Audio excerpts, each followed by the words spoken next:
Hey, what's up, everybody? Video 44 coming at you with another video. All right, so since we've been talking basketball, now getting back into the swing of things, I figured I'd make another video talking about a different team. The Houston Rockets are the team that I think I'll make this video about because they have been hit with the injury bug in a pretty drastic way. Of course, they have huge expectations for their NBA championship hopes, and their main point guard went down. Fred VanVleet got injured, messed up his knee, gonna need surgery from what I understand, should be out for the season. I haven't heard of any rumors of him potentially being back for the playoffs, but that's always a thing in these type of situations where a guy could come back if they make like a second round of playoffs, something like that. But that's not a rumor out there. That's just what I remember in a lot of situations such as these. But nevertheless, he's out for the duration of the regular season for certain. And now they got to try to make up for his production, and he is a NBA championship level point guard. He won with the Toronto Raptors many years ago with Kawhi Leonard and those guys. And they just picked up Kevin Durant in trade. Of course, they just picked up Dorian Finney-Smith in free agency. They moved Cam Whitmore. They still have Terry Eason. They still have a lot of different young players. Of course, Amen Thompson is somebody you got to mention. We're talking about them. Jabari Smith, Alperen Sengun. They still have a hell of a team, but you don't have their point guard in place to take a significant amount of pressure off of them offensively, and ultimately can help on the defensive end as well. Even though he's a smaller statured person, he's still somebody who really does do good things on both sides of the floor. So I've been hearing a lot of people saying, okay, well, they probably should look to pivot, maybe trade for a point guard, because there's nobody on the free agent market right now. This happened so late into the off season that ultimately they weren't able to really kind of pivot in a way that could make this a sustainable situation unless they involve assets in trade, for which then eats away at other things that they got going on with the roster that they likely did not expect to be without. So I think the Houston Rockets ceiling has dropped a little bit, but maybe not as much as people think, because my expectations for them are not as high as most.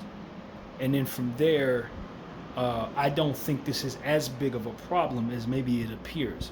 That's just my own little assessment. First of all, I have my questions about this roster because I don't trust the role players to stay healthy. I don't trust some stars to stay healthy. Kevin Durant is older now. Alperen Sengun coming off a knee injury 2 seasons ago, I believe it was. He got hurt at the end of the season. Came back, had a fantastic year last year, but there's always a chance for re-injury in situations like that. Dorian Finney-Smith is a bit older now. I'm a Laker fan, so I watched him last season. I know the good and the bad. He's a limited player at this point, only getting older. I just have questions about whether or not they can keep some of the parts of what they have intact.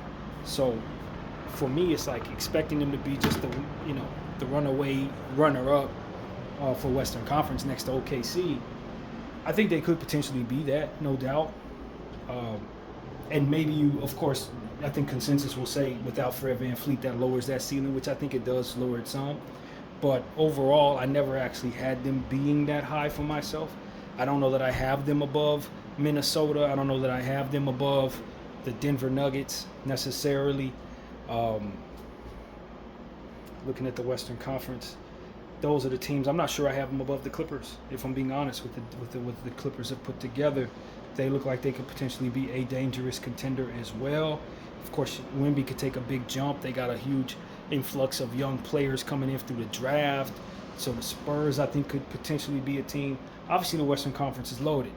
I think you got the Thunder being by themselves. I think the Rockets are in the mix with those contenders. But I'm not sure I have the Rockets as the clear-cut number 2. In fact, I don't even know if you can look at the Western Conference that way. I think health will determine more of that than what is on paper with these rosters.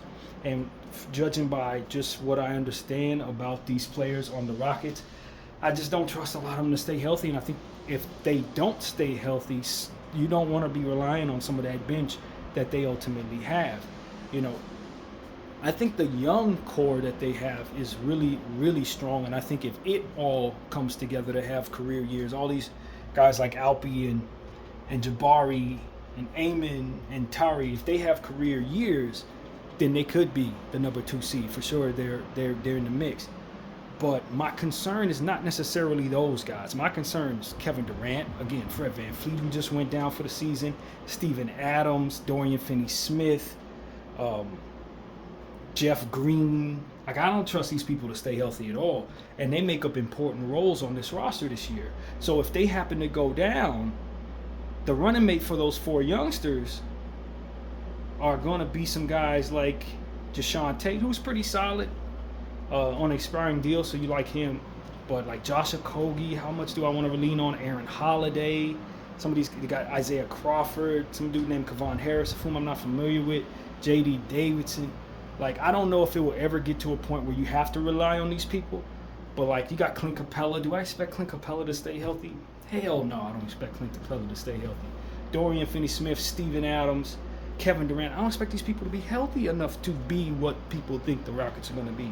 I think a good portion of the time, those people are likely going to be out. So I like the young core, but they brought in some unreliable old bodies. And this is the problem that I had with the Houston Rockets vision prior to them putting this together, is I thought they had more reliable young talent. Maybe these guys may have been underdeveloped.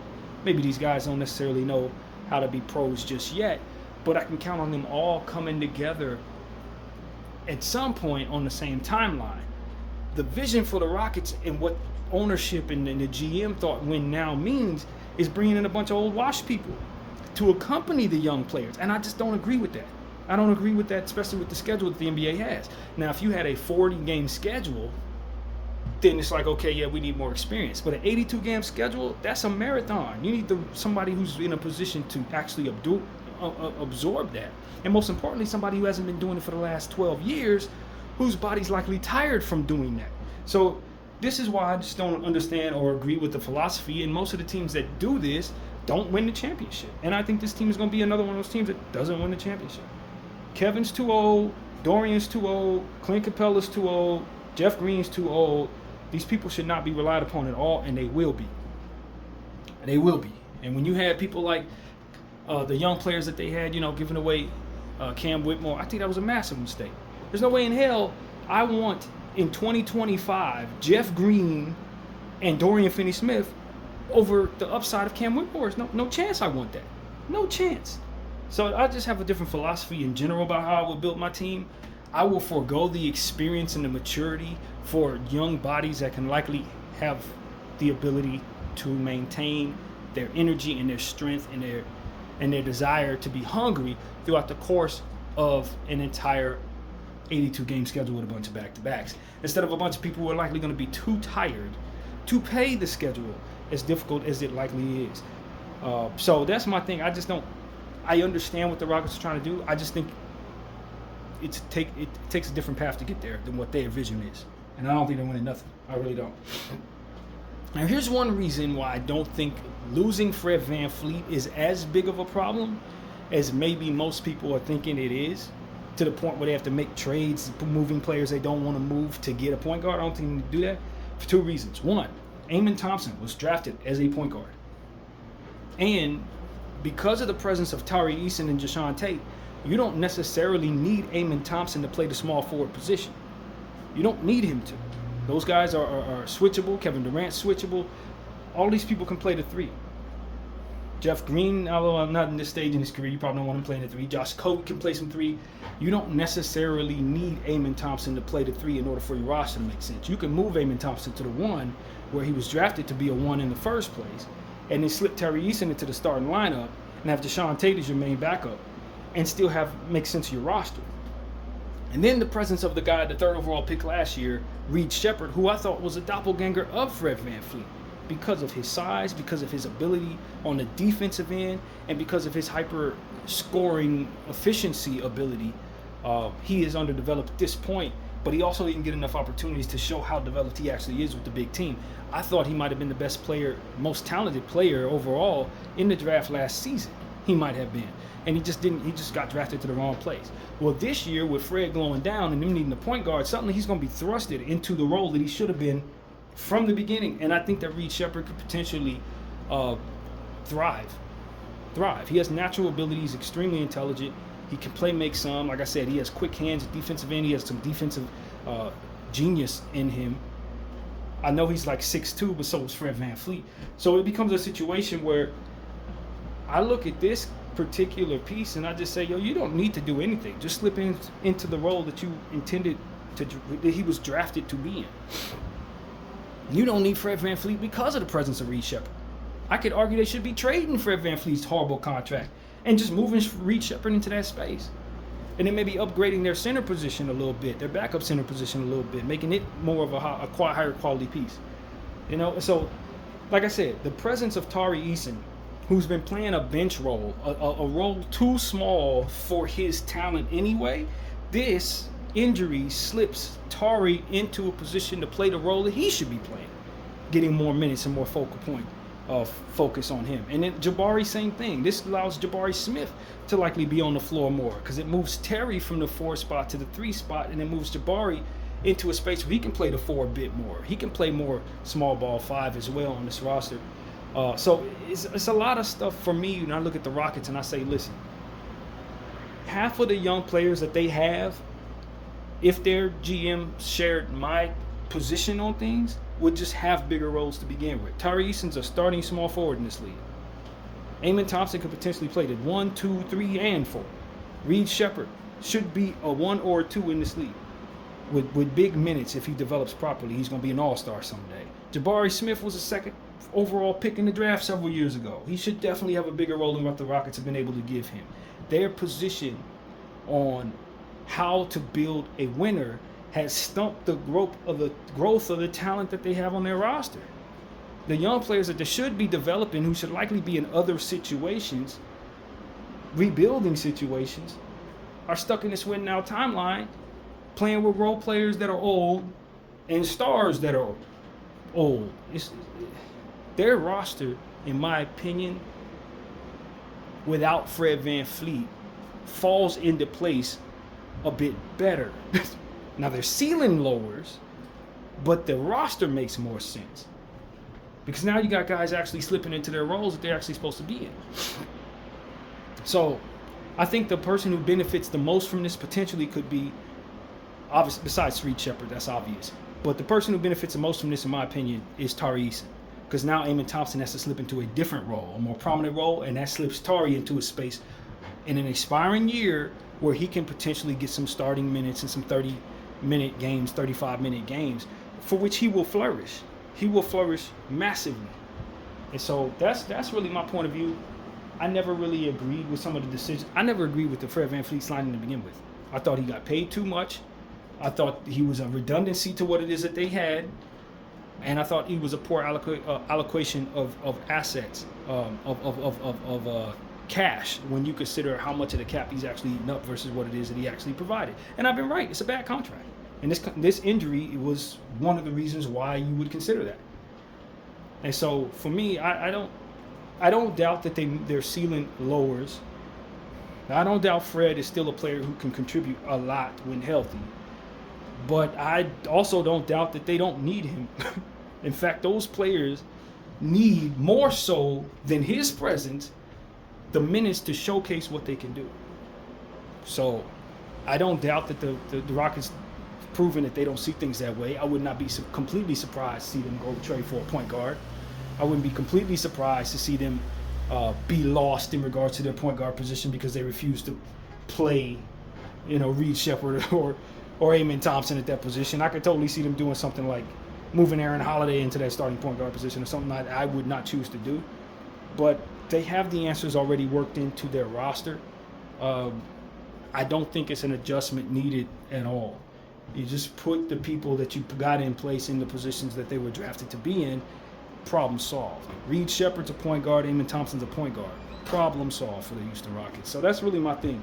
I don't think they have the ceiling to get into a championship now that Fred's down, but I never thought they were going to win one anyway. So that was never going to be my position on that. I think they're a team that's still going to be in the mix as a contender, especially if Kevin Durant and Alperen Sengun stay healthy. I think Amen Thompson is also going to be an all-star level player this year. I think he's going to be one of the top players in the league going forward, to be honest with you. Amen Thompson just has some different abilities in multiple areas, and his athleticism is as gifted as anybody probably anywhere in sports. So, and I'm not exaggerating. I think he's probably one of the most talented people to walk the earth right now is Amen Thompson. So I think the world of him. I got him on a bunch of fantasy teams, and I think he's going to provide a lot of help to Kevin Durant as he's starting to age out on the defensive end, especially. He's going to be terrific for them. So, yeah, man, that's what I think. I tell you the truth, man. I do think the injury bug is going to bite this Rockets team. No, I'm just telling y'all, this is the beginning of something. Dorian, he ain't going to hold up. Kevin, I don't expect him to hold up. 36 years of age, I just don't expect him to hold up, man. I don't. So this team goes as far as Amen Thompson, Tari Eason, Alperen Sengun, Jabari Smith, Deshaun Tate, and Reed Shepherd take them. I truly believe that. This is about the youth movement and Kevin Durant getting his 30 points a night to complement them. But if those young guys don't have a good season, this team probably they're gonna be a playing tournament team, which I think is a low floor. I think that's lower than most people think their floor actually is. But in a packed Western Conference, I would not be surprised to see them being a playing tournament team. I would not be surprised, just because key injuries can hurt these guys, and these are guys that you can bet on to have injuries. So that's the problem. I think if they're fully healthy, they can be as high as the 2 seed. They really can. But I do not expect that. I don't think these guys are built to make it through an entire season. The role players are. They're not. Dorian and Clint Capella, hell no. Not at this stage in their careers. Absolutely not. So that's really my take on them. I do think a guy like Josh Okogie is going to provide a lot of help on the defensive end. I think they've addressed things from a schematic standpoint, from a team building standpoint. What these players bring in theory to the table should help their team a lot. But I just don't expect that it's going to come together based on the revolving door that will provide some instability due to injury. So that's my take on the Rockets, man. I'm not going to say that like I'm just set in stone that they're going to be a playing tournament team. My guess would probably be they're landing like the 5 spot at the end of the season. I think they may have some stretches where they look like the best team in the Western Conference potentially, but I don't think it's going to last very long because I do think they're going to have to lean on people they don't want to lean on some of the time throughout the course of the season. It's going to cost them. It's going to cost them. So that's my take. Steven Adams, Clint Capella, that center position, I do not trust either one of those people to play more than 40 games a season. If Alpre has an injuries-tough year, this could be a disaster for their front court. You're going to see a lot of Jabari Smith at the 5. You know what I'm saying? Like, you just can't trust these people to stay healthy, y'all. That's really what it comes down to. So that's my take on this. I think this is the beginning of something. I could be wrong. I hope I'm wrong for the sake of the health of the players. But my take on the Houston Rockets is they have some really good stuff and they have some really old stuff. And those two things should not be asked to win a championship. I don't. I think the core of Amen Thompson, Alperen Sengun, Reed Shepherd, Tari Eason can be a championship level team. With Kevin Durant, of course. I think those guys can be a championship level team. But the rest of that crap, I'm shipping out. I'm shipping out a good portion of the rest of that, and I'm reimagining my entire vision for what complements that team, because I just don't think that does it. BDL44, I thank y'all for watching. I'm out.